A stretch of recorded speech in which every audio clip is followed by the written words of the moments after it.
Good morning, troops. It's a damp, murky morning in the dogger out on a mission to get brambles and apples, and then we'll be back indoors to make a bramble and apple pie.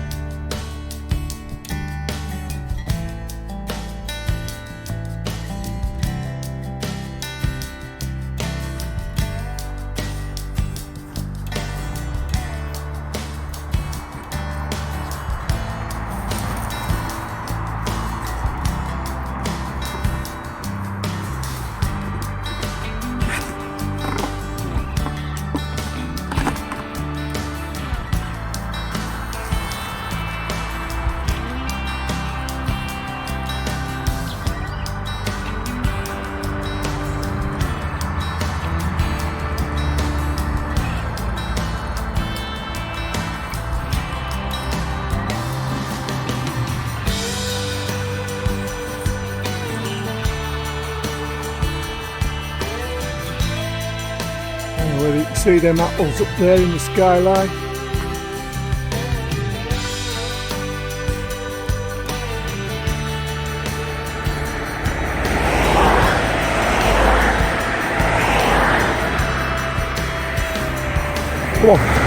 Come on out of there.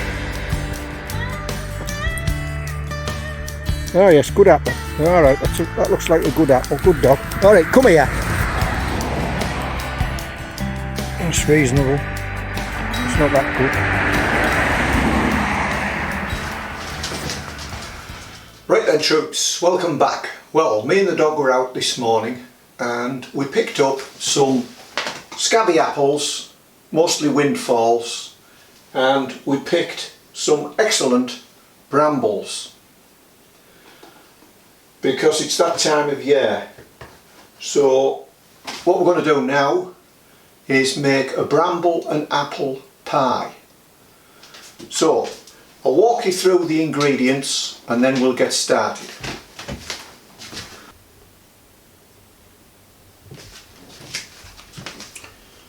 So there we have the fairly scabby apples, but there's enough there that we'll get enough out of them, and they are a mix. They're from two trees, one which is mainly a cooking apple and the other one which is a sort of quite sharp eating apple. And then we have the brambles, which you Americans will know as blackberries. So to make a bramble and apple pie, those are the two main ingredients. And then we're going to need flour, butter, some sugar, perhaps some ground cinnamon, and perhaps just a touch of salt in the pastry. And we've got some scales. This pie dish, which until a couple of days ago was the stand for a plant pot, and a working surface. We're going to need a rolling pin and a bowl to mix it in. Then we're also going to need a peeler to peel the apples with. I'm going to have to put the pieces of apple in a bowl with some lemon juice to stop them from going brown, because some of these are quite a sharp eating apple and they do tend to go brown quite quickly. So while I'm messing about with the pastry and things, it's best to let them sit in some apple juice before I'm actually ready for them. So that's it then. It's no messing about bramble and apple pie.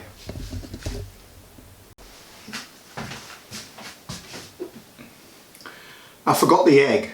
We're also going to use an egg, and with the egg I'm going to use a basting brush. So, to get straight into it then, because I've never used this pie dish before, I don't know how much pastry I need. So, I'm just going to guess it, and I'm going to go with 400 grams of pastry, of flour. So, we'll weigh 400 grams of flour out. And I remembered this time to take my watch off, because quite often it's only when I start dithering about in the pastry that I remember I've still got my watch on and it's getting all messed up. Right, so 400 grams then, you know, give or take.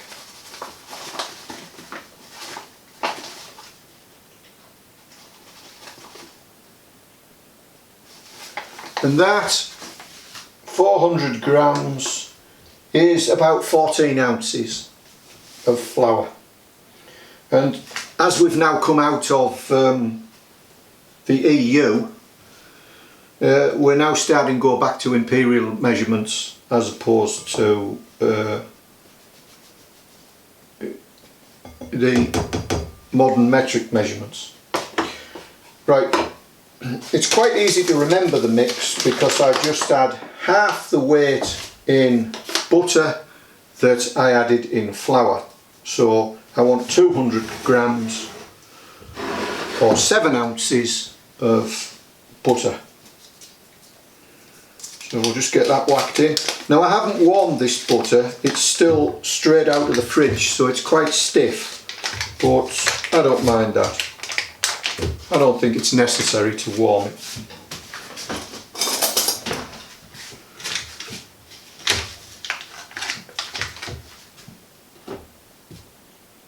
So we're on ounces, we want 7 ounces.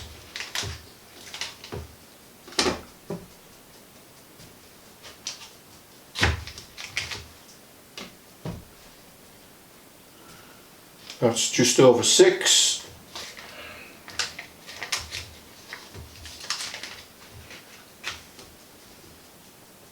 And there we go, just over 7 ounces of butter. So there's not a lot left, and in fact we're going to need some of this for greasing the pie dish.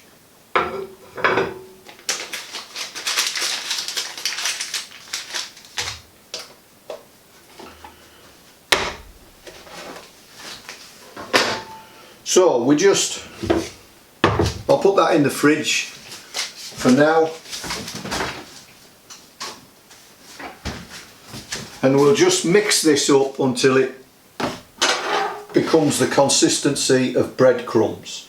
Now what you can do is chop it up a bit first.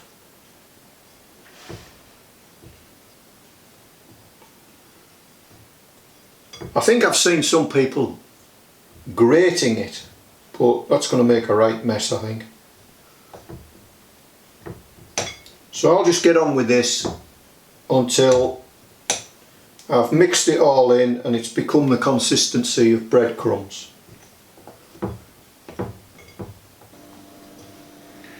Right, so we're nearly there now. We could, if we wanted, put a dash of salt in here. Just a very small amount. Foods nowadays are full of salt and sugar, so if you're eating lots of processed food, you don't really want any more salt.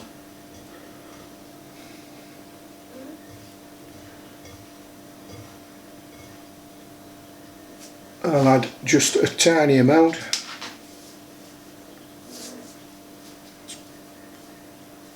Probably a bit too much.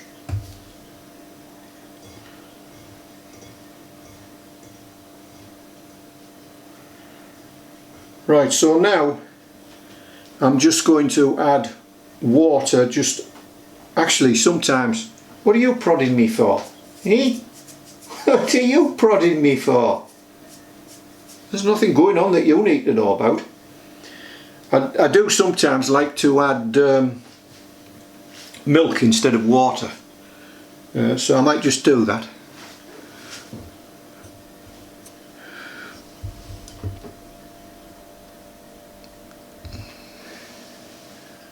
Yeah, rat bag. What are you after? Eh? You go and lie down.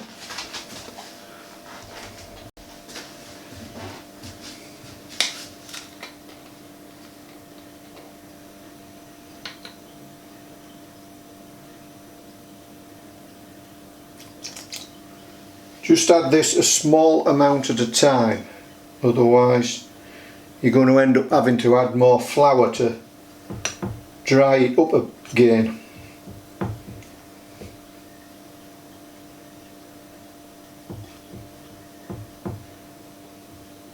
Now this video is not for people who have done any baking. I haven't done a lot of baking and my baking is only basic. It's just to encourage people to have a bit of a go, really.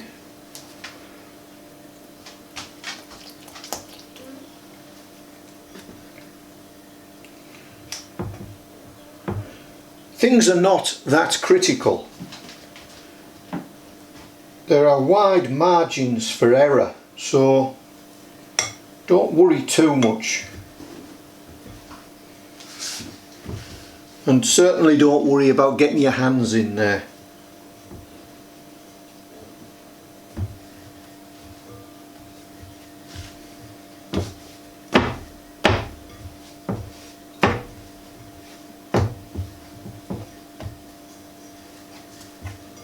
Right, it's looking good now.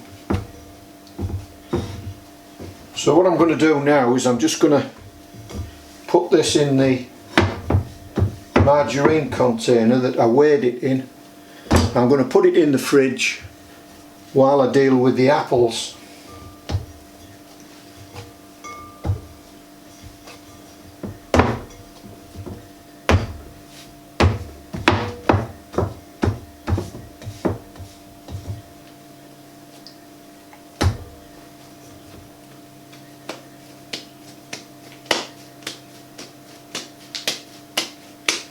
Anything that goes on the floor, the dog will get.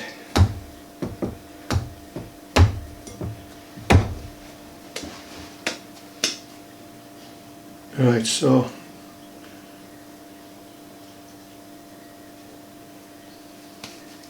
there we go then. We more or less have the pastry, and that can go, just sit in this pot, go in the fridge, put a lid on it, and we'll get back to it when we're ready.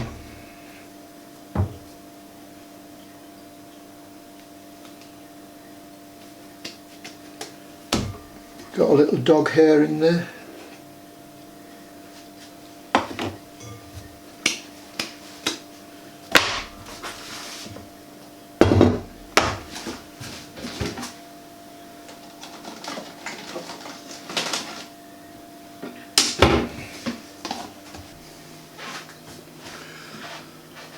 Right then, so what I'm doing here is I'm just putting a bit of water in this bowl, putting in plenty of lemon juice,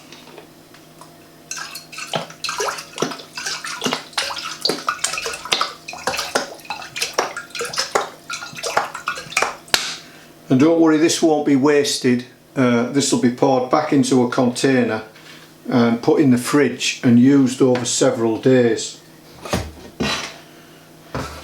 So now we just want to peel the apples. I need a board to cut on as well.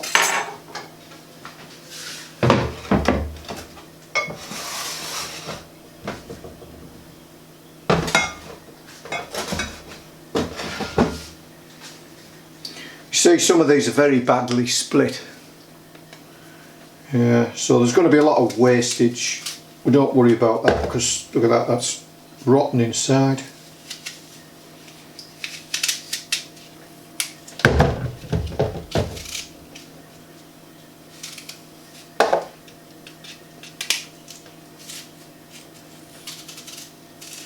These are just off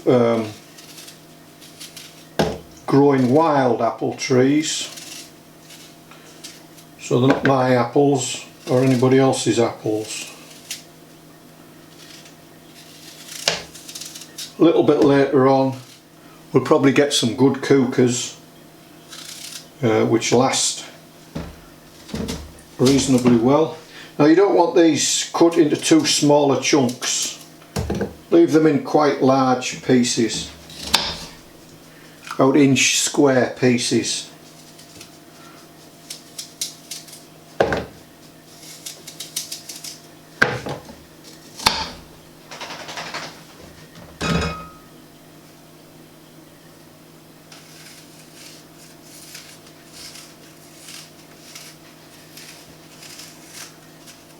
When they're not too badly damaged, it's worth just peeling them.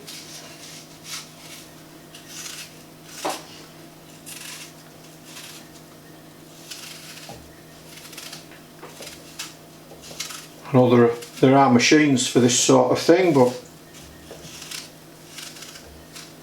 I don't think we really need one.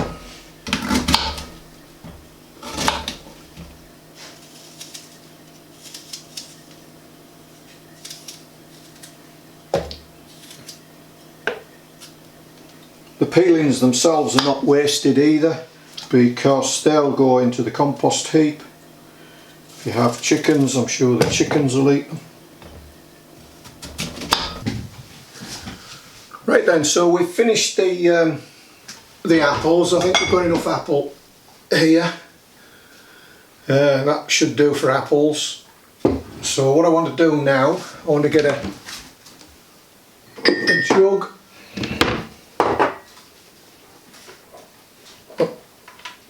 Not really ready for the egg yet, but I'll just pop it in there.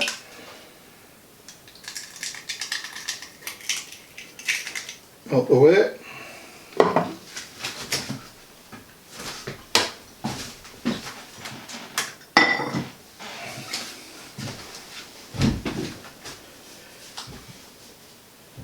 Clean off the surface.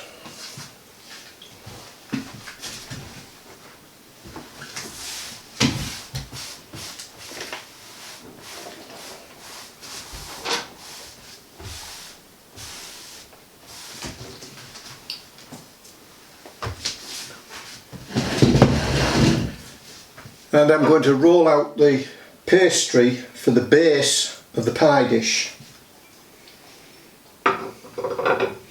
So I need a rolling pin. Here we go.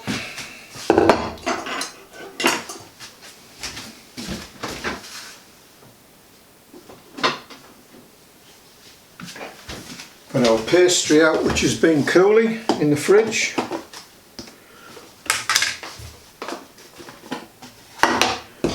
Put a bit of flour down so it doesn't stick.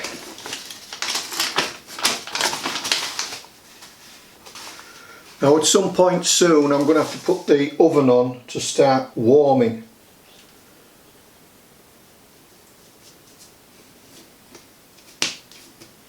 Now I can take a bit of this off. I'll take a little bit off because we've got the base and the lid of the pie to do. As I say, I may have made a little bit much pastry here. I've made 14 ounces of flour and 7 ounces of margarine, 21 ounces of pastry. I do like thick pastry though.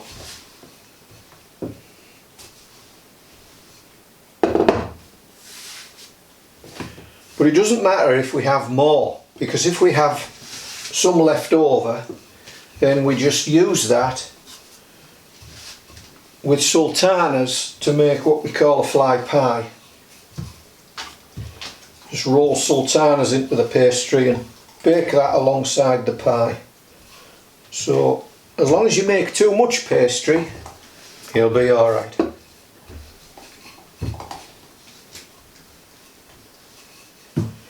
Now then, this is the base. It's got to go in there. It's got to be about, I'm doing it just less than a 1/4 inch thick, between a 1/4 and an 1/8, maybe just more than an 1/8. That'll do. Right, we haven't greased this, and it will need to be greased because there's a lot of little cracks in here, because the last thing this was used for was a plant pot stand.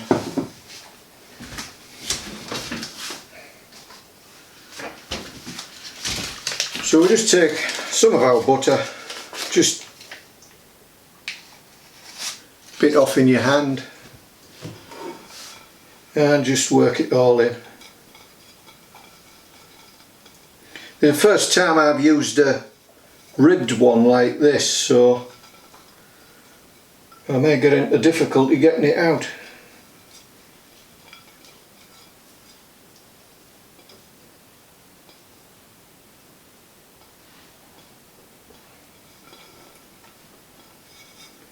I don't know, I've never used a dish like this before. I've always used just tin dishes, fairly straight up and down sides.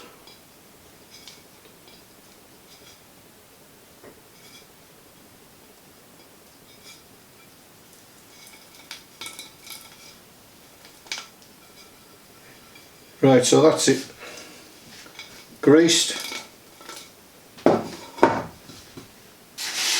Put a bit of flour on here.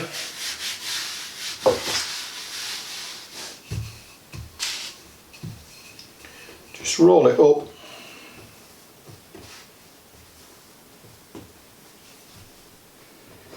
And put it on.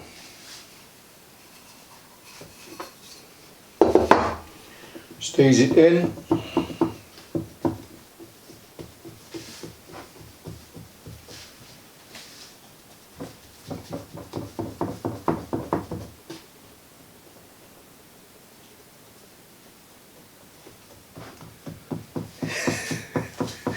It's at this stage where I just check whether I am filming or not.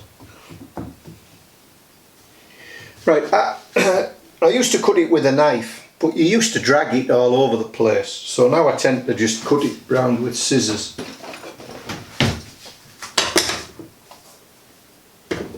And you can leave a little bit of overhang.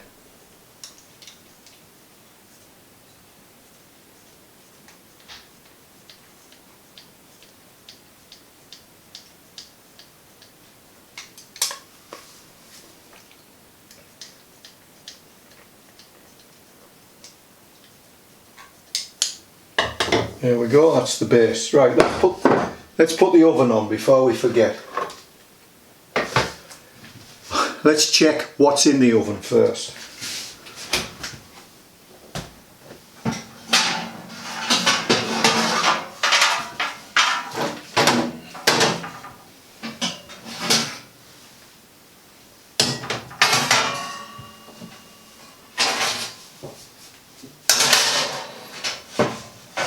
Okay, so we've got plenty of room there. Is that big enough? Oh, it'll have to do.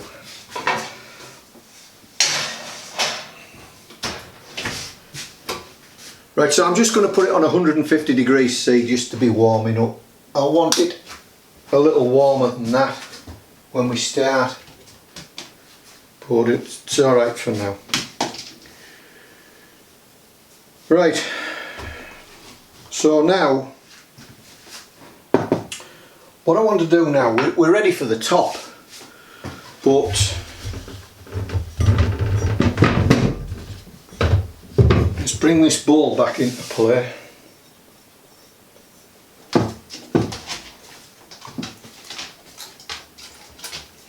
Right, let's put the apples in here. I want them fairly dry.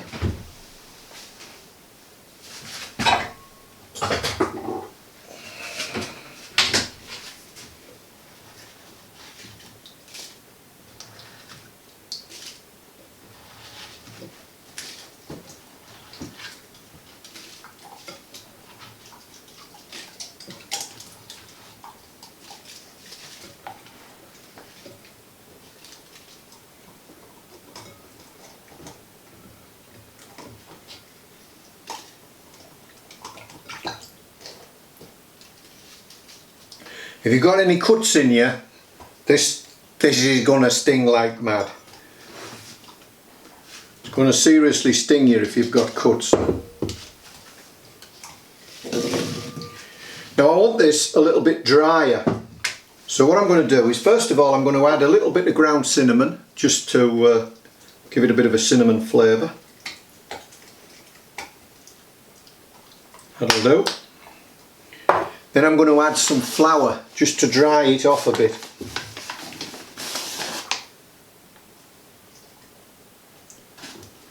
Just turn it over.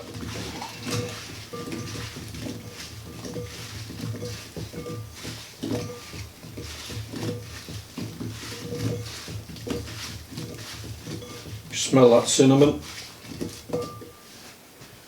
Bring the pie over. Alright, put a couple of tablespoons of sugar in because those apples are a little bit sharp, and we've also got the lemon juice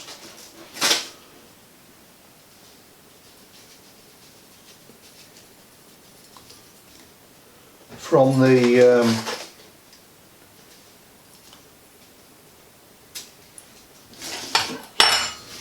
lemon juice. Alright, that's a bit better. Right, we'll put that in.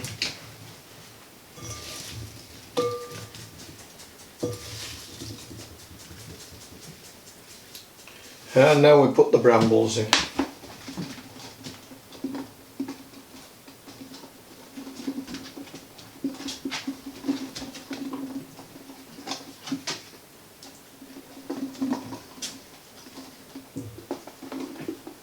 So then brambles will fill up all the little gaps, and these brambles are quite sweet.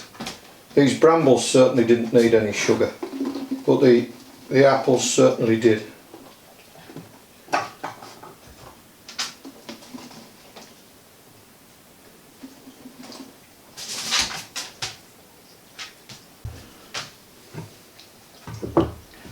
Just drop that on there like that.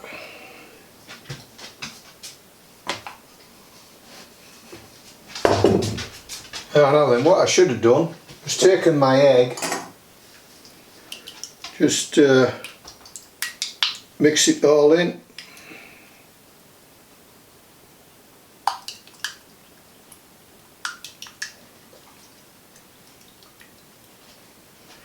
The oven's not yet up to temperature, and I'm going to move it up to 200 now. Still not up to temperature. Never mind. Alright.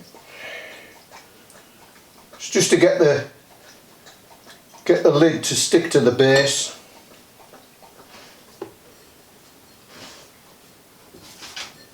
Just drag it round a bit so it fits.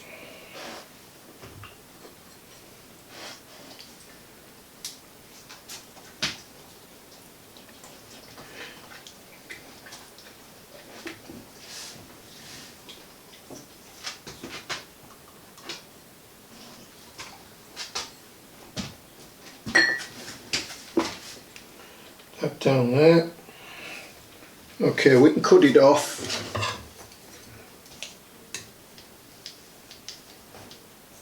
Cut the overhang off.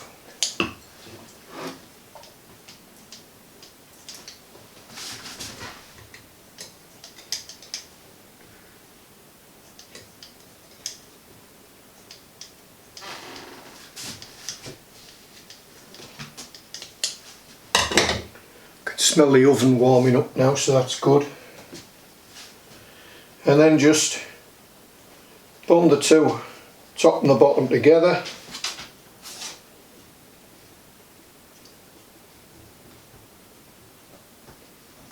Doesn't have to be perfect.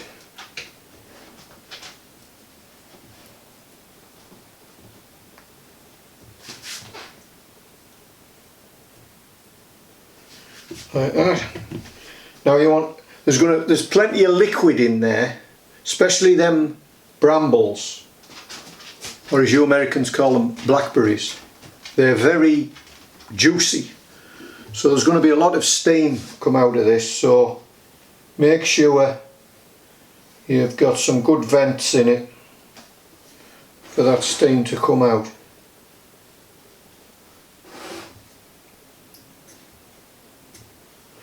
And what you can do, if you want to, with the pastry, is you can make some little decorations, but I don't really do that. I'll just take that and squash it out and put some sultanas in it and bake that alongside the cake, the pie. So what we're going to do now is just paint the egg on top, sprinkle a bit of sugar on the top, just more for effect than anything else.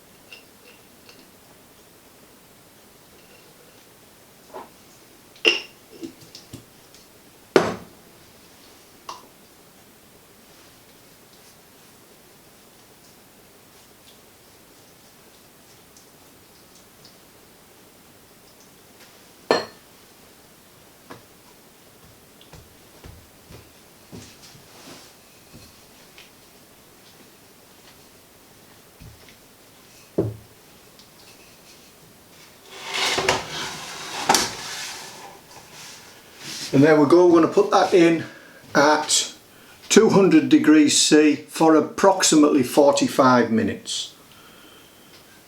Your mileage will vary depending on your cooker.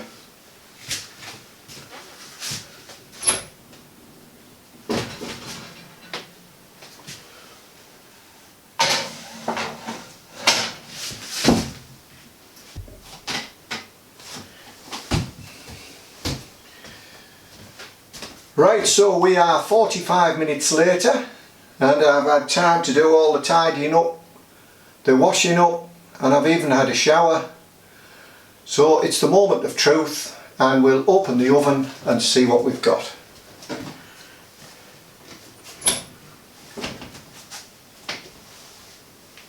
Well, it smells right and it's made the house smell right.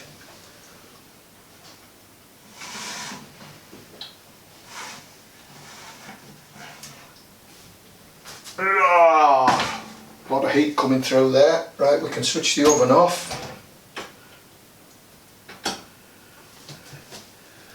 And there we are.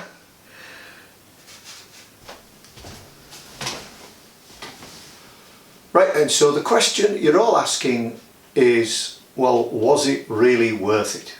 Well, I get some of the ingredients while I'm out walking the dog. And the rest, okay, I have to purchase, and it probably costs me more in the ingredients I do have to buy than what it would buying a pie down at the shops. But I'll tell you what, it wouldn't be as substantial and it wouldn't last as long. This will do me for a week now, plus I get the added bonus of the fly pie, plus a little bit of independence.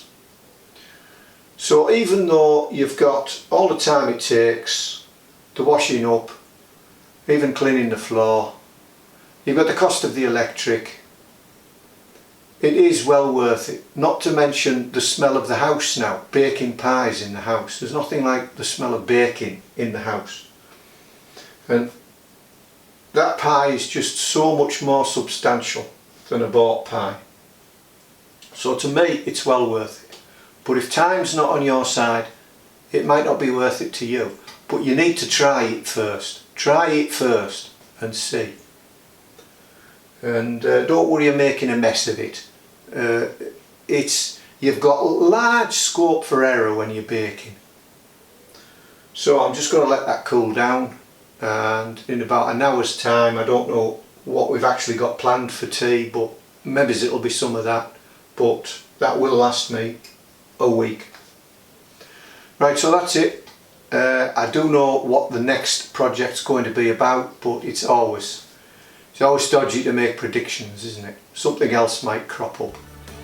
So that's it for now then. I'll catch you on the next one.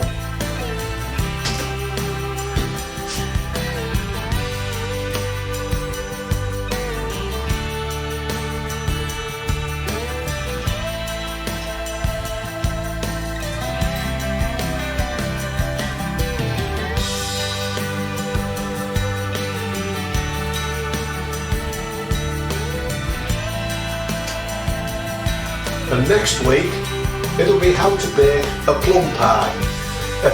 No, I'm only joking. One pie is pretty much the same as the next.